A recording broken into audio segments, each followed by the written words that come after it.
अस्सलाम वालेकुम। अच्छा, अभी हमें नेक्स्ट जो पढ़ना है वो राइजिंग वेज और फॉलिंग वेज चार्ट पैटर्न पढ़ना है।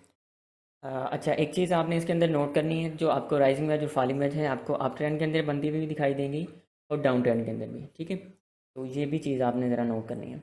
अगर पहले हम देख लेते हैं राइजिंग वेज के आप ज़रा शेप अपने माइंड के अंदर रखें। मैं यहाँ पे आपको समझाता हूँ राइजिंग वेज जो है।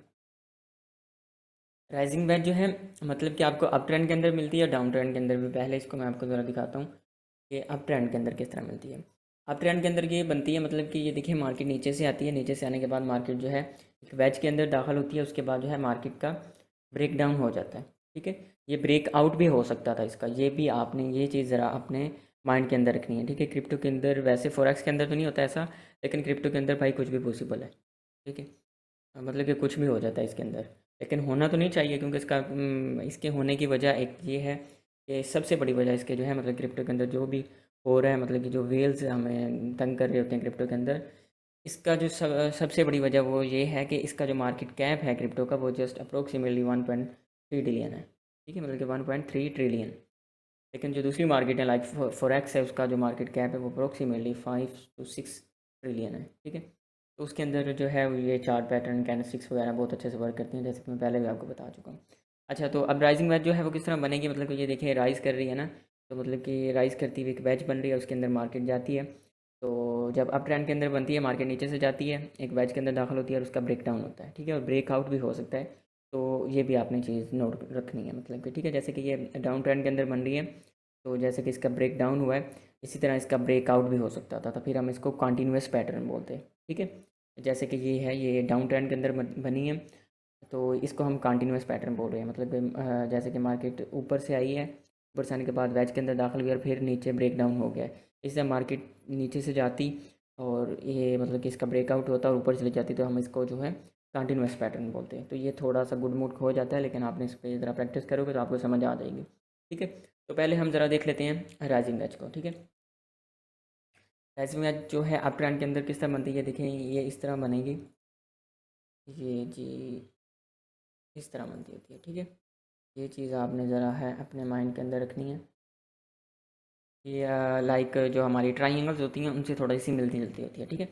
अब इसके अंदर थोड़ा सा डिफरेंस क्या होता है कि जब ये राइजिंग वेज बनती है, इसकी शेप थोड़ी सी किस तरह होगी, लाइक ये वाला जो एरिया होगा, मतलब कि अप ट्रेंड लाइन है और डाउन ट्रेंड लाइन है, उसके अंदर जो है जब ये बनना स्टार्ट होती है तो इसका जो एरिया होता है थोड़ा सा बड़ा होता है, ठीक है। मतलब कि जो अप ट्रेंड लाइन है और डाउन ट्रेंड लाइन है, इसके अंदर जो एरिया होता है पहले बड़ा होता है, फिर ऐसा ऐसा छोटा होना स्टार्ट हो जाता है, ठीक है। ये चीज़ आपने नोट करनी है। लाइक अब ये अप ट्रेंड के अंदर बनी है मार्केट, ठीक है, ये रिवर्सल पैटर्न होगा, इस तरह बनती ये बनी है जी, राइजिंग वेज है। उसके बाद मार्केट जो है इसको ब्रेक डाउन करेगी, ब्रेक डाउन करने के बाद रिटेस्ट करेगी, यहाँ सीधा निकल जाएगी, ठीक है। तो ये होगी राइजिंग वेज। ये देखें ये राइज़ कर रही है ना, तो राइज़ करते हुए एक वेज बनी है जिसको हम राइजिंग वेज कहते हैं, ठीक है। इसके अंदर हमारी एंट्री कहाँ पे होगी, इसके अंदर हमारी एंट्री जो है वो शॉर्ट की होगी।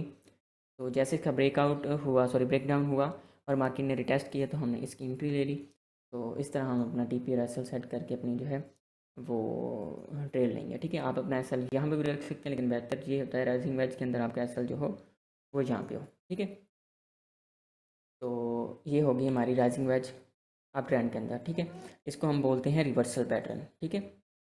इसका ब्रेकआउट भी हो सकता था, तो ये चीज़ भी आपने, जैसे कि मैंने पहले बताया कि इसका ब्रेकआउट भी हो सकता था, ठीक है। मतलब कि ब्रेक डाउन होने के बाद चाहे ब्रेकआउट हो जाता तो फिर हम इसको अप ट्रेंड के अंदर बोलते कंटिन्यूस पैटर्न बन रहा है, ठीक है। मतलब कि जिस तरह ब्रेकआउट हो, मतलब कि ब्रेकआउट होगा तो आपने लॉन्ग की एंट्री ले लेनी है, ब्रेक डाउन हो तो आपने शॉर्ट की एंट्री ले लेनी है, ठीक है। मतलब कि इसके अंदर ब्रेकआउट भी हो जाता होता है राइजिंग वेज के अंदर और फॉलिंग वेज दोनों के अंदर, ठीक है। ब्रेकआउट भी हो जाता होता है और ब्रेक डाउन भी हो जाता है, ठीक है। तो ये चीज़ आपने थोड़ा सा नोट करनी है।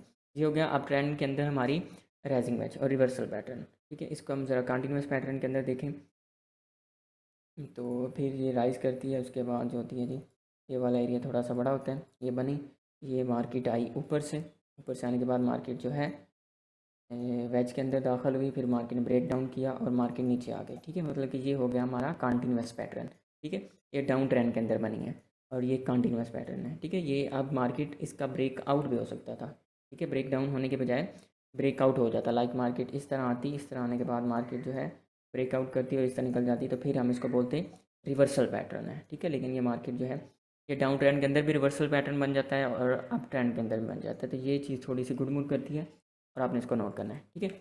तो ये होगी हमारी जी राइजिंग वेज। अगर हम इसको देखें के अंदर, मार्केट के अंदर इसको ढूंढें हम ज़रा, तो ये देखें यहाँ पे छोटा सा मुझे राइजिंग वेज जो है वो बनता हुआ दिखाई दे रहा है डाउन ट्रेंड के अंदर, कंटिन्यूस पैटर्न। ठीक है, यहाँ पे छोटा सा जो है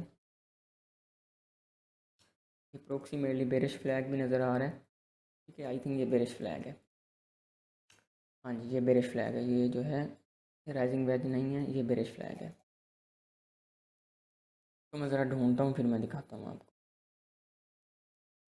तो ये देखिए 2 आवर के टाइम फ्रेम के अंदर जो है मुझे एक राइजिंग वेज मिली है। ठीक है, अप्रोक्सीमेटली राइजिंग वेज है ये। जैसे कि मैंने पहले कहा था कि आपको बिल्कुल एग्जैक्ट चीज़ें मिलें, तो ऐसा कुछ नहीं है इसके अंदर। ठीक है, तो ये होगी हमारी राइजिंग वेज। ठीक है, अप्रोक्सीमेटली राइजिंग वेज है। ये बेरिश फ्लैग की तरह शेप भी दे रही है, लेकिन यहाँ तक अगर हम इसको देखें तो ये जो है राइजिंग वेज ही है। ठीक है, ये अब कौन सा पैटर्न हो गया जी, कंटिन्यूस पैटर्न हो गया। डाउन ट्रेंड के अंदर हमें राइजिंग वेज मिली है, मार्केट ऊपर से आई, ऊपर से आने के बाद जो है ये देखें, यहाँ से देखें इसको हम अगर देखें तो बेरिश फ्लैग जो होता है वो इस तरह का होता है। ठीक है, जैसे कि मैंने ये इस तरह बेरिश फ्लैग होता है। ठीक है, लेकिन अगर हम इसको यहाँ पे देखें, ट्रेंड लाइन ये मैच करें सारी, ये इसकी वीक मैच करें, ये भी मैच करें, तो फिर हमें ऑटोमेटिक समझ आ जाती है जो ये कौन सा पैटर्न है, ये राइजिंग वेज है। ठीक है, तो राइजिंग वेज मिली है जी हमें किसके अंदर, डाउन ट्रेंड के अंदर। ठीक है, कंटिन्यूस पैटर्न के अंदर मिली है। तो जब ये मिली और इसका ब्रेक डाउन हुआ है तो मार्केट अच्छा खासा गई है। और एक चीज़ और इसके अंदर आपने जो नोट करनी है वो ये है कि जितना बड़ा टाइम फ्रेम होगा और राइजिंग वेज या फॉलिंग वेज आपको बनती हुई दिखाई देगी, तो मार्केट की मूवमेंट उतनी ज़्यादा होगी। ठीक है, अब 2 आवर का टाइम फ्रेम है तो बड़ा टाइम फ्रेम है। तो अभी ये देखें इसका ब्रेक डाउन हुआ तो मार्केट कितने परसेंट गिरी है, अप्रोक्सीमेटली 12% मेरे ख्याल में मार्केट गिरी है यहाँ पे। ये देखें 12 से भी ज़्यादा। ठीक है, 13%। ठीक है, मतलब कि 13% मार्केट जो है यहाँ पे गिरी है जब ये राइजिंग वेज बना है। ठीक है, तो इस तरह आपने जो है वो ट्रेड लेनी होती है। जैसे इसका ब्रेक डाउन हुआ आपने एंट्री लेनी थी, यहाँ पे शॉर्ट की एंट्री आपकी यहाँ पे बनती थी, यहाँ पे आपकी शॉर्ट की एंट्री बनती है, आपका यहाँ पे स्टॉप लॉस होता है 2% का। आप स्टॉप लॉस यहाँ पे भी रख सकते हैं, लेकिन राइजिंग वेज के अंदर मैं आपको ये रिकमेंड करूँगा कि आपका स्टॉप लॉस यहाँ पे होना चाहिए। ठीक है, और टीपी आप जो है आप इसके अंदर 4 की बजाय 6% तक रख सकते हैं, क्योंकि टाइम फ्रेम बड़ा है, इसका ब्रेक डाउन हुआ तो सेलिंग प्रेशर ज़्यादा आएगा। ठीक है, तो इस तरह आपने इसके अंदर राइजिंग वेज और फॉलिंग वेज के अंदर ट्रेड करनी आती है। ठीक है, सॉरी, राइजिंग वेज के अंदर अगर अभी हम देख लेते हैं जी फॉलिंग वेज को, तो फॉलिंग वेज की शेप किस तरह होगी वो हम थोड़ा सा देख लेते हैं। लाइक फॉलिंग वेज को अगर हम देखें, फॉलिंग वेज वो राइज़ करते हुए बन रही थी, ये फॉल करते हुए बनेगी। ठीक है, फॉलिंग वेज होगी, जैसे कि नेम से वाजे है। तो फॉलिंग वेज डाउन इस तरह बनेगी, लाइक इस तरह। ठीक है, तो फॉलिंग वेज इस तरह बनती है। तो इसके अंदर जो होती है ये भी इसका मतलब कि रिवर्सल पैटर्न भी होता है और कंटिन्यूस पैटर्न भी होता है। ठीक है, अगर मार्केट जो है लाइक इस तरह आई है, इस तरह आने के बाद अगर हम इसका कंटिन्यूस पैटर्न देखें, फॉलिंग वेज बनी, फॉलिंग वेज बनने के बाद मार्केट जो है ये होगा इसका कंटिन्यूस पैटर्न। ठीक है, मतलब कि कंटिन्यूसली ऊपर ही जा रही है। ठीक है, कंटिन्यूस पैटर्न हो गया, ये फॉलिंग वेज हो गई। फॉलिंग वेज इसका जो है बनी, मार्केट ने ब्रेकआउट किया, रिटेस्ट किया और मार्केट ऊपर गई। ठीक है, इसका भी आप लॉन्ग की एंट्री बनती है हमारी, लॉन्ग एंट्री इस तरह बनती है, स्टॉप लॉस हमारा यहाँ पे होता। ठीक हो गया, तो इस तरह आपने जो है फॉलिंग वेज को ट्रेड करनी थी। कंटिन्यूस पैटर्न को इस तरह, ये रिवर्सल पैटर्न भी हो सकता था, वो आपको अभी दिखाऊंगा भी सही रिवर्सल पैटर्न किस तरह, लाइक ये होगा इसका रिवर्सल पैटर्न। ठीक है, ये बन रही है जी, ये अप ट्रेंड के अंदर मैं आपको बता रहा हूँ रिवर्सल पैटर्न और कंटिन्यूस पैटर्न। ठीक है, ये अप ट्रेंड के अंदर है। तो ये देखिए ये जो है हमारा कौन सा पैटर्न बन गया, पहले वाला जो कंटिन्यूस था, अब ये बन गया हमारा रिवर्सल पैटर्न। ठीक है, मतलब कि जिस तरफ से मार्केट आई उसी तरफ चलेगी। जैसे कि मैंने पहले कहा था कि ब्रेक डाउन भी हो जाता होता है फॉलिंग और राइजिंग वेज के अंदर, और डाउन ट्रेंड भी और सॉरी ब्रेकआउट भी हो जाता है।